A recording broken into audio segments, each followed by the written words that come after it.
നമസ്കാരം.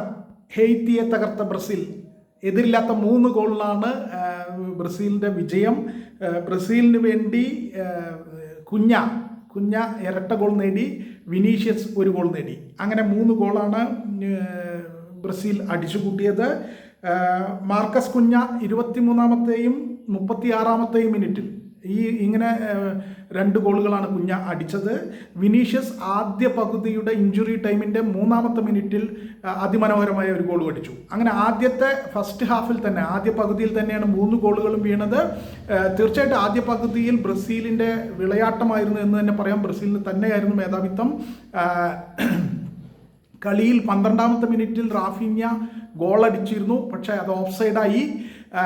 പിന്നീട് 22-ാമത്തെ മിനിറ്റിൽ അതിഗംഭീരമായ സുവർണാവസരം റാഫീഞ്ഞയ്ക്ക് കിട്ടിയെങ്കിലും റാഫീഞ്ഞയ്ക്ക് അത് മുതലാക്കാനായില്ല. എന്നാൽ അത് ഓഫ് സൈഡ് ആയിരുന്നോ എന്നൊരു സംശയം നിലനിൽക്കുന്നുണ്ട്.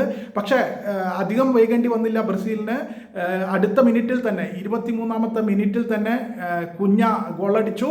അത് യഥാർത്ഥത്തിൽ വിനീഷ്യസ് ആണ് അതിൻ്റെ പകുതി അവകാശി. വിനീഷ്യസ് അടിച്ച പന്ത് ഗോളി തട്ടിയിട്ടത് റീബൗണ്ട് ചെയ്ത് വന്നതാണ്. അത് ഹെയ്ത്തിയുടെ ഡിഫൻഡർ ക്ലിയർ ചെയ്യാൻ ശ്രമിക്കുന്നതിനിടയിൽ കുഞ്ഞയുടെ കാലിൽ തട്ടിപ്പോയതാണ്. അല്ലാതെ കുഞ്ഞ ബോധപൂർവ്വം അടിച്ച ഗോളല്ല. പക്ഷെ കുഞ്ഞയുടെ കാലിൽ തട്ടിപ്പോയത് കൊണ്ട് തന്നെ കുഞ്ഞയുടെ പേരിലാണ് ആ ഗോൾ വന്നത്. അത് എന്തായാലും ബ്രസീലിന് വലിയ ആശ്വാസമായി. 1 ഗോൾ നേടി.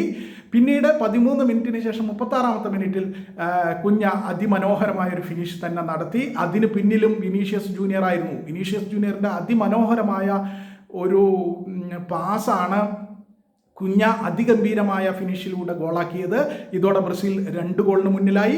പിന്നീട് 45 മിനിറ്റ് കഴിഞ്ഞ് ഇഞ്ചുറി ടൈമിൻ്റെ 3-ാമത്തെ മിനിറ്റിൽ വിനീഷ്യസ് ജൂനിയറിൻ്റെ അതിഗംഭീര എന്തുകൊണ്ടാണ് വിനീഷ്യസ് ഇത്രയേറെ പ്രതിഭയുള്ള താരമായി കണക്കാക്കപ്പെടുന്നത് എന്നതിന് ഉത്തമ ദൃഷ്ടാന്തമായിരുന്നു ആ ഗോൾ. അതിഗംഭീരമായ ആ ഗോളിലൂടെ വിനീഷ്യസ് ജൂനിയർ 3-ാമത്തെ ഗോളും ബ്രസീലിന് വേണ്ടി നേടി.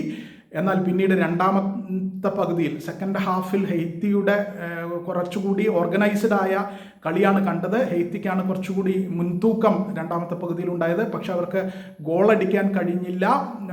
64-ാമത്തെ മിനിറ്റിൽ കളിയുടെ 64-ാമത്തെ മിനിറ്റിൽ കുഞ്ഞയെയും പക്കേറ്റയെയും കോച്ച് ആഞ്ചലോട്ടി പിൻവലിക്കുന്നു.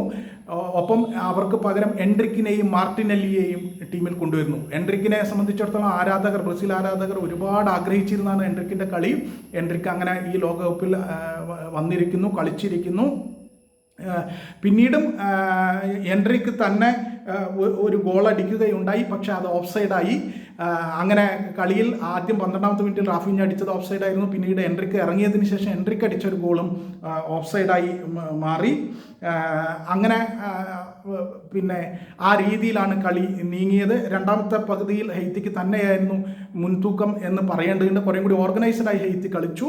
അവരുടെ ഒരു ഹെഡർ അതിഗംഭീരമായ സേവിലൂടെ ഗോളി ആലിസൺ ക്ലിയർ ചെയ്ത പന്ത് ഗോൾ ലൈനിൽ വെച്ച് ബ്രസീലിൻ്റെ ഡിഫൻഡർ അക്രോബാറ്റിക് കിക്കിലൂടെ പുറത്തേക്ക് അടിച്ച് കളയുകയായിരുന്നു.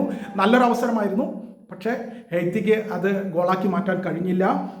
ഈ കളിയിൽ ബ്രസീലിൻ്റെ ലൈനപ്പ് സ്റ്റാർട്ടിംഗ് 11 ഇങ്ങനെയായിരുന്നു. Alisson goal keeper, Danilo, Marquinhos, Gabriel, Douglas Santos, Casemiro, Guimaraes, Paqueta, Raphinha, Vinicius, Cunha. ഇതായിരുന്നു ബ്രസീലിൻ്റെ ഫസ്റ്റ് 11. എന്തായാലും ബ്രസീൽ ആശ്വാസത്തോടെ അതിഗംഭീരമായി 3 ഗോളിൻ്റെ മുൻതൂക്കവുമായി കളി ജയിച്ചു. അവർക്ക് 4 പോയിൻ്റായി. മൊറോക്കോയുമായുള്ള സമനിലയിൽ നിന്ന് 1 പോയിൻ്റ്, ഇതിൽ 3 പോയിൻ്റ്. അങ്ങനെ 4 പോയിൻ്റുമായി ബ്രസീൽ തീർച്ചയായും നോക്കൗട്ടിലേക്ക് കടക്കാനുള്ള വഴിയുടെ പാതി ദൂരം പിന്നിട്ടിരിക്കുന്നു. പാതിയല്ല, 3/4 ദൂരവും പിന്നിട്ടിരിക്കുന്നു എന്ന് പറയണം.